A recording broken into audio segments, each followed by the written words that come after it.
আসসালামু আলাইকুম প্রিয় দর্শক, আমি বলেছিলাম যে বাংলাদেশ জামায়াতে ইসলামের একটা কাজ, যে কাজটা আমার কাছে ভালো লেগেছে সেটা নিয়ে আজ আমি কথা বলবো। সে কাজটার কিছু না, তারা বেশ কয়েকটা বই বের করেছে। বই না ঠিক, আমি বলবো যেটা আকর গ্রন্থ আপনারা বলতে পারেন। 10 খণ্ডের একটা প্রামাণ্য গ্রন্থের মতো ওনারা বের করেছেন। গ্রন্থটার নাম হলো, আমি আপনাদের দেখাই বইটা, এমনিও হাতে দেখাচ্ছি, স্ক্রিনেও দেখতে পাবেন। এই সেই বই। এই বইটার নাম হচ্ছে জুলাই 2024 বিপ্লবের শহীদ স্মারক, দ্বিতীয় স্বাধীনতার শহীদ যারা। এই নামে বেশ বড় আকৃতির একটা বই, আপনি দেখতে পাচ্ছেন। এরকম 10 খণ্ড, বেশ মোটা বই, কিন্তু আপনি লক্ষ্য করুন, বেশ মোটা বই। এরকম 10 খণ্ড, মানে এক একটা বইয়ের ওজন প্রায় 2 কেজির মতো হবে। 10 খণ্ডের একটা বই, একটা পুরো স্মারক গ্রন্থ ওনারা বের করেছেন। এটার মধ্যে কি আছে? এটার মধ্যে আছে এই জুলাই আগস্টের যে গণ অভ্যুত্থানটা হয়েছে, যেটাকে যে নামেই আপনি বলুন না কেন, বিপ্লব বলুন, গণ অভ্যুত্থান বলুন, দ্বিতীয় স্বাধীনতা বলুন, এক একজন তার রাজনৈতিক দৃষ্টিভঙ্গি থেকে এক একভাবে অভিহিত করছে। রাজনৈতিকভাবে এটাকে আপনি যে নামেই অভিহিত করুন না কেন, এই সময় যে একটা বড় ঘটনা ঘটেছে, এটা নিয়ে কারো কোনো দ্বিধা নেই। এবং এই বড় ঘটনায় কত লোক মারা গেছেন, কত লোক শহীদ হয়েছেন, অথবা কত লোক আহত হয়েছেন, তার সুনির্দিষ্ট কোনো হিসাব, নামকরণ, সংখ্যা, এটা কিন্তু আপনাকে কেউ বলতে পারবে না, সরকারও বলতে পারবে না। সরকার এক একবার এক এক কথা বলে।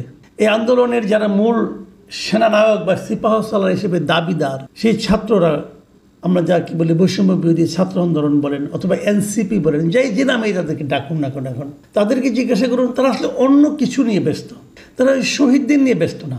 শহীদদের জন্য একটা জুলাই ফাউন্ডেশন পর্যন্ত হয়েছে, সেখানে এখন দেখা যাচ্ছে যে এই টাকার ভাগাভাগি নিয়ে নানা ধরনের সমস্যা হচ্ছে। যে যারা শহীদ হন না, যারা অন্য কারণে মারা গেছেন, তাদেরও কিন্তু নাম এখানে ঢুকে যাচ্ছে, এবং সেটা নিয়ে নানা রকম আপনার টানাটানি চলছে। কেউ বলছে আমার বাচ্চা শহীদ হয়েছে, কেউ বলছে হয়েছে, আবার অনেকে বলছে না হয়নি। এরকম নানা ধরনের, আমি বলবো এক ধরনের নোংরামিয়ে চলছে। কিন্তু সুনির্দিষ্টভাবে যে একটা দলিল, একটা ডকুমেন্ট করা, এটা কেউ করেনি। যে সরকার, এই সরকারকে আমি মনে করি সেই আন্দোলনেরই ফসল। যে লোকগুলো প্রাণ হারালো, তাদের রক্তের বিনিময়ে এই সরকার উঠেছে। যারা আহত হয়েছেন, তাদের শারীরিক যে এখন যে বর্তমানে তাদের শারীরিক যে অক্ষমতা তৈরি হয়েছে, তারা যে নিজের দেহের একটা অংশকে আপনার অকার্যকর করে ফেলেছেন, এই সবের বিনিময়ে কিন্তু এই সরকার এখন দায়িত্ব নিয়েছেন, এবং দায়িত্ব নেওয়ার পর তারা তাদের কথা ভুলে গেছেন। এখনও অনেকের চিকিৎসা কিন্তু সুচিকিৎসা হয়নি। নানা ধরনের কথা শোনা যায়, বাগাড়ম্বর পূর্ণ কথা, গাল ভরা কথা, এখানে পাঠাবে, সেখানে পাঠাবে, হ্যান করবে, ত্যান করবে। এগুলো যে পরিবারগুলো একজন আপনার পরিবারের উপার্জনক্ষম ব্যক্তিকে হারালেন, তাদের নিয়েও কিন্তু নানা ধরনের বাক্যের ফুলঝুরি ছড়ানো হয়েছে, কিন্তু তাদের কোনো লাভ হয়নি। আবার লাভ হবে কি করে? তারা তো ভালোভাবে জানেই না। সরকার একটা তালিকা প্রকাশ করেছে, সেই তালিকার সঙ্গে কার নাম কীভাবে, ডিটেল কিছু পাবেন না। আপনি ওয়েবসাইটে পাবেন একটা, আমি দেখেছি। কিন্তু সেসবের বিপরীতে আসল কাজটা করেছে এই বাংলাদেশ জামাত ইসলাম। এটা আমি বলবো যে আর কেউ করেনি। এই কাজটা অনেকেই করতে পারতো। সরকার করতে পারতো, জুলাই ফাউন্ডেশন করতে পারতো, এনসিপি করতে পারতো, বাংলাদেশের বৃহত্তম অন্য অন্য আরও রাজনৈতিক দল তারা করতে পারতো, বিএনপি করতে পারতো। কত টাকা লাগতো? সেই কাজটা জামাত ইসলাম করেছে। তাদের এই বইয়ে কী আছে সেটা আপনাদের আমি একটু বলি। দেখেন, এখানে মোটামুটি 691 জনের তালিকা আছে। 691 জন শহীদের নাম ঠিকানা তালিকা আছে, এবং সেখানে বিভাগ ভিত্তিক ভাগ করে দেওয়া হয়েছে। কোন বিভাগে কয়জন? ঢাকা সিটিতে 118 জন, সিলেট বিভাগে 28 জন, ঢাকা বিভাগে 127 জন, রাজশাহী বিভাগে 55 জন, বরিশাল বিভাগে 74 জন, খুলনা বিভাগে 59 জন, চট্টগ্রাম বিভাগে 105 জন, রংপুর বিভাগে 50 জন, ময়মনসিংহ বিভাগে 75 জন। এরকম 691 জনের নাম আছে। কেবল তাই না, এখানে ম্যাপ আকারে, ম্যাপটাও আপনারা দেখতে পাবেন, সেই ম্যাপ আকারে একটা বাংলাদেশের ম্যাপ বানিয়ে দেওয়া হয়েছে। কোন জেলায় কতজন মারা গেছে তারও একটা হিসাব দেওয়া আছে এখানে। এত ডিটেলের কাজ আমি খুব আসলে কমই দেখেছি। এখানে প্রত্যেকটা শহীদের নাম ধরে ধরে সেই শহীদের পরিচিতি, যে কে সে, তার নাম কি, তার বাড়ি কোথায়, এবং তার ফ্যামিলির কে কে আছে, এবং তারপর মৃত্যুর সময় সে কী কাজ করত, কীভাবে তিনি শহীদ হলেন, কোন কাজ করতে যে শহীদ হলেন, কোথায় শহীদ হলেন, জায়গাটা, স্পটটা কী, এবং ওনার আগের ছবি এবং শহীদ হওয়ার পরের ছবি, যেখানে উনি প্রথম পাওয়া গিয়েছিল সেখানকার ছবি, অথবা হাসপাতালে আনার পর গুলিবিদ্ধ অবস্থায় অথবা যেভাবে উনি মারা গেছেন তার ছবি, এবং অনেক ক্ষেত্রে যেখানে যেখানে ডাক্তারের সার্টিফিকেট পাওয়া গেছে সেই সার্টিফিকেটের ছবি, এমনকি প্রত্যেকটা ব্যক্তির এনআইডির ছবি পর্যন্ত দিয়ে দেওয়া হয়েছে। মানে এনআইডির ছবি দেওয়া হয়েছে কি, আপনার এনআইডি নাম্বার আছে, আপনি বলতে পারবেন না এগুলি ভুয়া কোনো কাজ। এই যে মানে বিষয়গুলো, আমি প্রথম ভেবেছিলাম যখন বইটা আমি পেলাম, আমি ভেবেছিলাম যে জামাতে ইসলাম করেছে, হয়তো তাদের দলীয় লোকগুলো করেছে, কিন্তু না, তাও করেনি। এটা তাদের দলীয় কোনো ব্যাপার না, যারাই শহীদ হয়েছে যেখানেই তারা খবর পেয়েছে তারা এটা করেছে। এত বিরাট একটা কাজ তারা কীভাবে করলো? আমি কিন্তু ওনাদেরকে জিজ্ঞাসা করেছিলাম যে কাজটা আপনারা কীভাবে করলেন। ওনারা বলেছেন সারা দেশে ওনাদের যারা কর্মী আছেন, দলের সদস্য আছেন, তাদের দ্বারা এই ইনফরমেশনগুলো তারা সংগ্রহ করেছেন, এবং করার পর তারা একাধিকবার চেক করেছেন, রিচেক করেছেন, তারপরে ওনারা এটা ছাপিয়েছেন। দেখুন, আমরা অনেক সময় বলি যে আমাদের মহান স্বাধীনতা দিবস, আমাদের স্বাধীনতা যুদ্ধের কথা বলি, মুক্তিযুদ্ধের কথা বলি, আমরা কিন্তু মুক্তিযুদ্ধের কোনো ইতিহাস এগুলো তৈরি করতে পারিনি। এর চেয়ে দুর্ভাগ্যের কিছু হতে পারে না। কতজন মুক্তিযোদ্ধা ছিল এই হিসেব নিয়েই নানা রকম ঝগড়া বিবাদ, কত কিছু ন্যাক্কারজনক ঘটনা। এবং আজকে যে আন্দোলনটা হয়েছে সেটা কিন্তু ওই কারণেই হয়েছে যে ওই হিসাবের মধ্যে কত গরমিল আছে।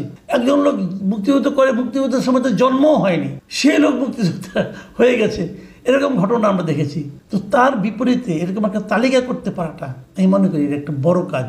আমাদের মুক্তিযুদ্ধের সময় একটা মাত্র বড় কাজ হয়েছে এক মুক্তিযুদ্ধকে নিয়ে, সেটা হলো মুক্তিযুদ্ধের দলিলপত্র।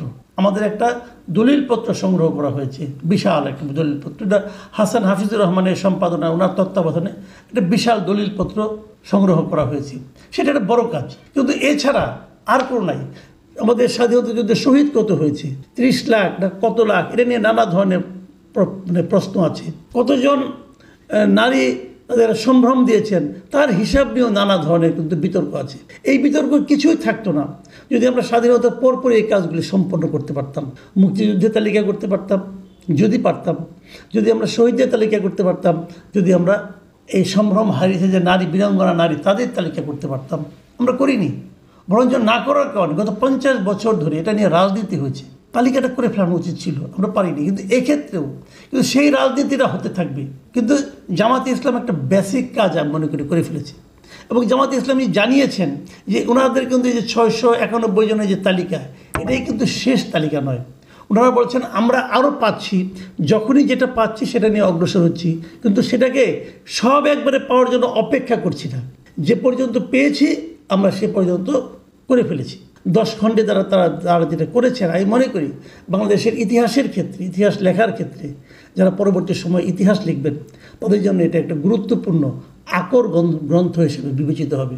এবং এই বইটার মধ্যে দলীয় খুব একটা প্রচার আমি দেখিনি, কিন্তু হ্যাঁ একটা মুখবন্ধ আছে, সেখানে দলের কোনো কথা নেই। তারপর জামাতে ইসলামের আমিরের একটা বক্তব্য আছে প্রতি খণ্ডে, সেখানে উনি দলের কথা বলেছেন, কিন্তু তার মানে এই নয় উনি দাবি করেননি যে এই আন্দোলনটা ওনারাই করেছেন অথবা অন্য কিছু, সেরকম কোনো দাবিও নেই। সেই লেখাটাও খুবই সুলিখিত ভূমিকা আমার কাছে মনে হয়েছে। আরেকটা জিনিস, সেই জিনিসটা হলো, যে জিনিসটা আমি বলবো যেটা থাকলে ভালো হতো, সেটা হলো এই বইটার সহজলভ্যতা। এটা কিন্তু সবার কাছে আপনি চাইলেই বইটা কিন্তু পাচ্ছেন না, কোথায় পাবেন তার কোনো মানে আপনার পরিচিতি নেই। এবং এই বইটা বাণিজ্যিকভাবে বিক্রি করা হবে কি না সেটাও কোথাও লেখা নেই। বিক্রি করা হলে কত টাকা বিক্রি করা হবে সে বিষয়ে কোনো তথ্য এই গ্রন্থগুলিতে নেই। এটা থাকলে আমি মনে করি ভালো হতো। যদি এরকমভাবে জামাত ইসলামকে আমি বলবো আপনারা এটাকে বাণিজ্যিকভাবে বাজারজাত করেন, তাতে কী হবে, প্রত্যেকটা মানুষ এই ইতিহাসটা তার কাছে রাখতে পারবে। পরবর্তী সময়ে যদি কেউ নতুন নতুন শহীদ আবিষ্কার করতে যায়, আজকে থেকে 10 বছর অথবা 15 বছর পরে, কে জানে, হতে পারে মুক্তিযুদ্ধ নিয়ে যেরকম বাণিজ্য হয়েছে এটা নিয়ে যে বাণিজ্য হবে না তার কোনো গ্যারান্টি নেই। তখন যেন সবাই যার যার হাতে থাকা বই দিয়ে এটা মিলাই নিতে পারে। প্রিয় দর্শক, আমি প্রত্যাশা করব যে সে প্রত্যেকটা রাজনৈতিক দল অন্ততপক্ষে এই কাজে জামাত ইসলামকে অনুসরণ করতে পারেন। যারা বড় বড় রাজনৈতিক দল আছেন, যারা আগামীতে ক্ষমতায় যাবেন বলে ভাবছেন, নিজের দলের কথা বলছেন, তারা এই জাতির জন্য, এই শহীদদের জন্য, এই আহতদের জন্য এরকম মানে তথ্যভিত্তিক কোনো কাজ কেন করছেন না এখনও, এটা ভেবে আমি একটু বেদনার্থ হচ্ছি। প্রিয় দর্শক, এখন এই পর্যন্তই। আল্লাহ হাফেজ।